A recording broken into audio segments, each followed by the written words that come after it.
தோழர்களே, தோழியர்களே, உங்கள் அனைவருக்கும்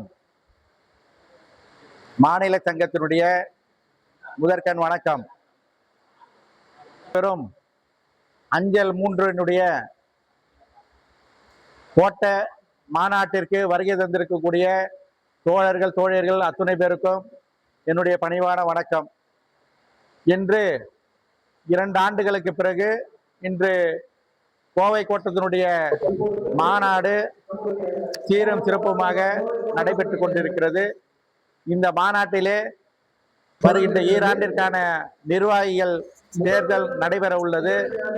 மற்றும் இந்த மாநாட்டிலே முக்கிய கோரிக்கைகளாக தீர்மானங்கள் வடித்தெடுக்கப்பட உள்ளது. அது முக்கிய தீர்மானமாக ஜாதி பணியிடங்களை நிரப்ப வேண்டும் மற்றும் 8வது இடைக்குழுவினுடைய பரிந்துரைகள் விரைவிலே அமல்படுத்தப்பட வேண்டும். 18 மாதம் இந்த கொரோனா பீரியடில் நிறுத்தி வைக்கப்பட்ட நிலுவையில் உள்ள அந்த 18 மாதத்திற்கான டிஏ நிலுவைத் தொகை வழங்கப்பட வேண்டும். மற்றும் சனி ஞாயிறு ஆகிய நாட்களில் விடுமுறை வழங்க வேண்டும் என்ற கோரிக்கைகள் எல்லாம் முன்னிறுத்தி இந்த தீர்மானங்கள் வடித்தெடுக்கப்பட உள்ளது. நன்றி.